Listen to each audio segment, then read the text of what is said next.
बिस्मिल्लाहिर्रहमानिर्रहीम, अस्सलाम वालेकुम। आप देख रहे हैं तजज़िया राजा कामरान के साथ। कराची में हालिया बारिशों में जो तबाही मचाई है उसका जो है अब मरकज़ ज़्यादातर जो मेन स्ट्रीम मीडिया है उस पर डिफेंस की जो तबाही है वो बन गया है, मगर कराची में जो सरजानी और उससे मुल्हिका आबादियाँ हैं वहाँ पर भी बहुत ज़्यादा तबाही हुई है। खुसूसन जो कच्ची आबादियाँ थी या जो देही इलाके थे, मिसाल के तौर पर जो यूसुफ गोट है या खुदा की बस्ती जहाँ पर अभी हम बैठे हुए हैं खाना घर में, वहाँ पर बहुत तबाही हुई है। लोगों का कारोबार तबाह हुआ है, लोगों के घर तबाह हुए हैं, लोगों को खाने पीने के जो है वो लाले पड़ गए हैं। हम इस वक्त मौजूद हैं परवीन सईद साहिबा के साथ। इनके साथ हमने जो गुज़िश्ता अपने व्लॉग्स किए थे वो मेरे चैनल पर मौजूद है, उसका लिंक मैं आपको डिस्क्रिप्शन में डाल दूँगा। परवीन सईद साहिबा कोई नया नाम नहीं है। फिलंथ्रॉपी में, फलाही कामों को करने में इनका एक बहुत तवील रिकॉर्ड मौजूद है। उन्होंने जो है खुदा की बस्ती में और गरीब इलाकों में जो है खाना खिलाना लोगों को शुरू किया है। भूख के ख़िलाफ़ इनकी जो जंग है वो कई सालों से जारी है और इनको मुतादिद जो लोग हैं उनकी तरफ से भी हासिल है हिमायत और उनको सपोर्ट मिलती रहती है, मगर ये डटी हुई है एक महाज पे कि उन्होंने भूख के ख़िलाफ़ जो है लड़ाई करनी है। इनकी हिस्ट्री हमें पता है, मगर हम इनसे आज जानेंगे कि हालिया जो बारिशें हुई हैं उसमें क्या सूरत हाल हुई है। प्रिंस साहब ये बताइएगा कि इस वक्त हम जिस इलाके में बैठे हैं हालिया बारिशों में वहाँ पर किस किस्म की तबाही हुई? सबसे बड़ी बात तो ये है कि वो इलाके हैं जहाँ इंसान की ज़रूरियात की चीज़ें हैं वो मुकम्मल नहीं हैं।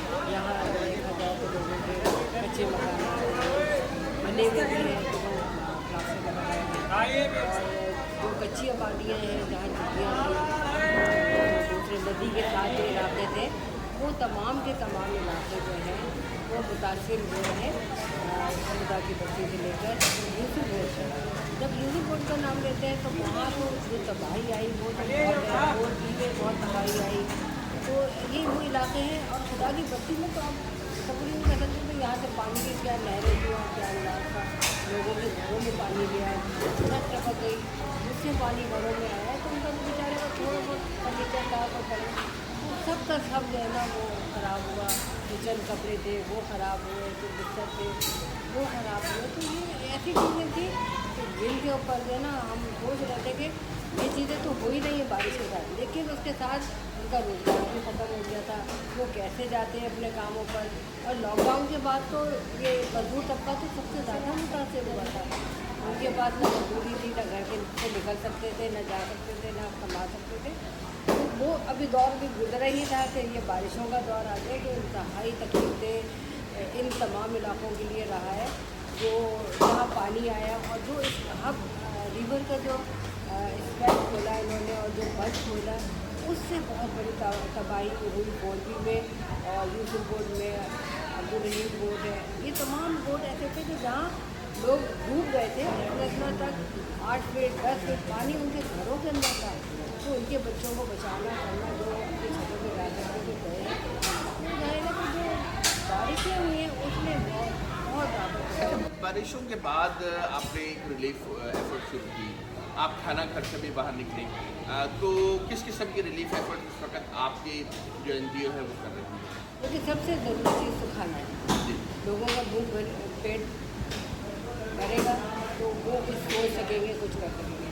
काम नहीं है बारिश एक दो दिन से ज़रा मौसम भी अच्छा हुआ है और हालात भी थोड़े से पानी उतरा है, तो ये कि हमने पहली कोशिश ये की कि इन इलाकों में खाना पीना नाश्ता पहुँचाए। और जो पानी है वो पानी उनके टैंकर में आ गया था, गटर का पानी जो ओवरफ्लो हुआ वो घरों में भी गया, तो उनको पानी की ऐसे ज़रूरत है। और जो ख़ासतौर पर पानी में फंसे हुए थे उनके लिए पहुँचाना, तो ये कि मेरी टीम वहाँ बोलवी के इलाके में कश्मीर के लोग अंदर जा रहे थे, उनमें हमारी टीम गई और जाके वहाँ खाना भी लेकर आई, पानी भी दिया। लोगों ने कहा हमें कुछ नहीं चाहिए, हमें सबसे ज़्यादा ज़रूरी पानी चाहिए, हमारे बच्चों का दूध चाहिए।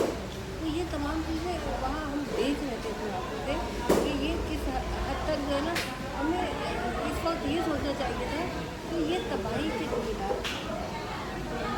ये शहर क्या इसी चीज़ों के लिए बना के तबाह हो गया। लोगों के घरों का किस किस किस्म का नुकसान हुआ है कि घर बर टूटे हैं? क्या लोगों दीवारें गिरी हैं? क्या लोगों को घर के हवाले से सपोर्ट की ज़रूरत है? अगर कोई मदद करना चाहे तो क्या क्या किया जाए? बिल्कुल सपोर्ट की ज़रूरत है। 2-3 बालों से हमने झुग्गियों का इलाका बहुत डैमेज हो गया था, उसमें हमने चटाइयाँ और फौरी तौर पर बारिश के दौरान ही हमने उनको तिरपालें पहुँचाई ताकि वो अपनी छत को महफूज कर सके। फिर जो दूसरे इलाके थे वहाँ भी हमने तिरपालें फौरी तौर पर जो हम कर सकते थे वो किया। फिर उसके बाद अब आज हम लोग कोशिश कर रहे हैं कि जो दीवारें गिर गई हैं या जो छतों में जिनका मालदार थे या उनकी छत को टपकने से महफूज रखा जाए, उस पर हम काम कर रहे हैं और कोशिश कर रहे हैं कि लोग हमारा साथ दें और हम जो है एक तरफ जाए। लोगों के यही मसाइल नहीं है कि चलो घर टूट गया कि वो उनका किराया दिया था हो रहा है, उनके बच्चे बीमार है, इलाज नहीं हो रहा है, तो ये तमाम चीज़ें हो रही हैं, क्या करें, बड़ी बड़ी परेशानी के दिन हैं। अच्छा, कोई डेटाबेस आपके पास ऐसा है कि अगर कोई आपके पास NGO आए कि जी आप बताएंगे कितने घर टूटे हैं या कोई आप लोगों ने ऐसा कोई डेटाबेस? देखिए, ये तो बहुत बड़ा इलाका है। अच्छा, बहुत बड़ा इलाका है। अगर आप लियारी एक्सप्रेस वे से रीसेटलमेंट का जो इलाका है वहाँ से चले और वहाँ तक पहुँचे तो वो मेरे ख्याल में 8-10 लाख से भी ज़्यादा, इतना खुदा की बस्ती की आबादी 1.5 लाख हो गई है। अच्छा, तो इतनी बड़ी कोई कर लेगा, लेकिन जो हमारे अतराफ़ में है हम उनके लिए कोशिशें कर रहे हैं कि वो करें। फिर इससे जब हमारे पास थोड़ा सा फंड होगा तो हम कर रहे हैं। अच्छा, ये फंड आपके पास आ कहाँ से रहा? आम पाकिस्तानी, लेकिन अभी हमें यूफोन और दूसरी ऑर्गेनाइजेशन ने बारिशों में बहुत सपोर्ट किया। उसमें किरण फाउंडेशन है, वन उम्मा फाउंडेशन है और यूफोन है और इंडिविजुअल में से जो लोगों ने हमारा साथ दिया और उन्होंने हमें डोनेशन भेजे, उसका हमने उनको प्रूफ भी दिया कि भाई हमने इससे आपके पैसे से ये काम किया है, लोगों को खाना दिया, पानी दिया, लोगों की शोरों को महसूस बनाने से हमें ये हम काम करना है।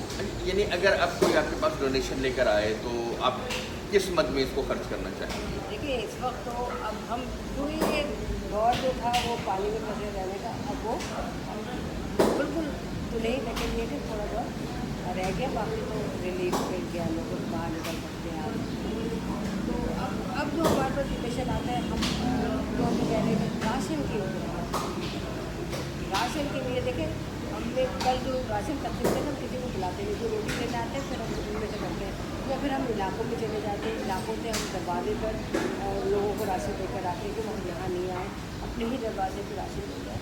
तो पहली तरजीह हमारी राशन देना, ताकि लोग अगर शहर बाहर निकल रहे हैं और उनके बाद डेली वेजेस पर काम करने वाले पर आज काम में कर लेंगे, तो ये चीज़ें कर देखनी होगी। और दूसरा ये कि अब हम सेकेंडरी जो स्टेप पे जाएंगे, ये है कि लोगों के बिस्तर का काम करेंगे, जो चादरें हैं, तकिए, उनके या चटाइयाँ बिछाएंगे, उसके ऊपर जाएंगे। और दूसरी ये कि जो बहुत ज़्यादा नहीं, लेकिन जो छतों की रिपेयरिंग करानी है, किसी की दीवार टूट गई है, उस काम का आगाज़ हमने कर दिया है। इंशाल्लाह जैसे जैसे हमारे पास जो घर आते रहेंगे हम उनको मेंटेन करते रहेंगे और आगे जो जिस इलाके में हम बैठे हुए हैं, खुदा की बस्ती, सरजानी और ये इन तमाम इलाकों में बेपनाह जो तबाही हुई है बारिशों से, और उससे बहुत से लोगों के जो है घर ख़राब हुए हैं, लोगों की रोज़मर्रा इस्तेमाल की अशिया, उनके बिस्तर, उनके बर्तन वो ख़राब हुए हैं, उनके ज़ेर ज़मीन जो उनके पानी के स्टोरेज थे उसके अंदर जो है गंदा पानी चला गया है, उनको साफ़ करने की ज़रूरत है। इसके अलावा लोगों के घरों में मामूली रिपेयर की ज़रूरत है, क्योंकि ये गरीब इलाका है, इंतहाई जो पसमानदा लोग यहाँ पर रहते हैं। अगर ख़त गुरबत से नीचे नहीं तो ख़त गुरबत के आसपास जो लोग हैं वो रहते हैं, अपनी रोज़मर्रा आमदनी हासिल करने की कोशिश करते हैं। बारिशों में वो तमाम सिलसिले ख़त्म हो गए हैं। तो ये तमाम तर सूरत हाल है जिसमें मदद की ज़रूरत है। हम अपनी स्क्रीन पर आपको बार बार फ्लैश कर रहे हैं जो परवीन सईद साहबा का फ़ोन नंबर है और उनका जो अकाउंट नंबर है। तो ये इन दोनों के ज़रिए आप अगर चाहेंगे तो उनको जो पेमेंट है वो आप इनको कर सकेंगे। परवीन सईद साहबा, ये फरमाइएगा कि जो अभी कोरोना का गुजरा है पूरा पीरियड, तो वो कैसा था और उसमें लोगों के किस किस्म के जो कारोबार और जो छोटे एक मामूली कारोबार थे वो तबाह हुए हैं, और अगर इनको दोबारा बहाल करना हो तो क्या सिलसिला होगा? उनको रोज़गार देना, क्योंकि जो डेली वेजेस वाले हैं वो तो बेचारे बिल्कुल ही तबाह हाल हैं। जो कहीं काम पे जाते थे तो दुकानें बंद हो गई थी, मार्केटें बंद हो गई थी, जो कहीं काम करते थे वो भी इसी से भी रह गए। तो इसके लिए ज़रूरी था कि हम जो है उनके लिए कोई रोज़गार का इंतज़ाम करें। हमारी कोशिश है कि कोई अगर मजदूर है और वो कोई ठेला चला सकता है या कोई दुकान औरत है जो यतीम बच्चों की किफ़ालत करे, उसके लिए हमने सोचा है कि हम उनके लिए उनके घर के दरवाजे के ही इस्तेमाल की चीज़ें जो अपने बिस्किट है उनको पहुँचा कर इस तरह की कोशिशें करें कि लोग आगे बात आई हम लोग बहुत बड़ा इदारा कर रहे हैं, हो गया कि हाँ ये शहर के बड़े, लेकिन हमारी सोच अच्छी लगती है। हम जब कोई हमें डोनेशन देते हैं तो हम उसको ये बताते हैं ये काम हमने इस तरह किया, इस पे इतने पैसे खर्च हुए, आप कर सकते हैं। यानी कि आप एक ऑडिट रिपोर्ट देते हैं डोनर को? हाँ जी बिल्कुल देते हैं, हम उनको बताते हैं कि आप हमने ये काम किया है, इसकी ये रसीदें हैं, ये पैसे आपने दिए, हम उसको देखिए, अब ये सबसे अहम बात यह है कि अगर आपने डोनेशन दिया है और डोनेशन कहाँ खर्च हुआ है, इसकी भी तमाम तफसील जो है आप जो प्रवीण सिंह साहब की NGO है खाना घर, उससे ले सकते हैं। तो मेरा आपसे यही कहना होगा कि अगर आप कोई मदद करना चाहते हैं कराची की शहरियों की, ये वो शहर है कि जहाँ से जब पूरे मुल्क में कहीं भी कोई आफत आती थी तो यहाँ से लोग अपने ट्रक भर कर लेके जाते थे, मगर आज इस शहर को ज़रूरत है कि यहाँ पर लोगों को जो है रोज़गार दिया जाए, लोगों की मावनत की जाए। तो पाकिस्तान भर से या दुनिया भर से जो भी लोग हमें देख रहे हैं वो ज़रूर जो इन गरीब लोग हैं जिनको बारिशों में शदीद नुकसान हुआ है, वो कहते हैं कि इनके साथ तो दोहरा नुकसान हो गया। पहले वो कई महीने कोरोना में कोई काम धंधा नहीं था उनके पास, उससे उनकी मुश्किलात बढ़ी, और अब जो है बारिशों ने जो रही सही कसर है वो भी पूरी कर दी है। तो इस हवाले से आप लोग अगर कोई मावनत करना चाहें तो प्रवीण सिंह साहबा का नंबर और उनका बैंक अकाउंट नंबर हमारी स्क्रीन पर आप देख सकते हैं, आप उनसे ज़रूर रब्ता करें। हमारी तरफ से आज यही कुछ, आपसे फिर मिलेंगे कराची में मस्जिद जो तबाही हुई है उस हवाले से हम इस बात पर भी गुफ्तगू करेंगे, आपको इस पास कुछ केस स्टडीज़ रखेंगे अपनी आने वाली वीडियोज़ में कि किस तरह से कराची शहर में जो गैर ज़रूरी तामीरात की गई हैं या ज़मीन पर जो गैर ज़रूरी रिक्लेम किया गया है उससे जो कराची डूबा है उसके क्या मसाइल पैदा हुए हैं, उस पर हम आपसे अगली वीडियो में बात करेंगे। हमारी तरफ से यही कुछ, अगर आप कमेंट करना चाहें हमें इनबॉक्स में करें, और आप हमारा चैनल जो है तंजिया विद राजा कामरान को सब्सक्राइब करें और फेसबुक पर हमारा चैनल TWRK को लाइक करें। आपका बहुत शुक्रिया।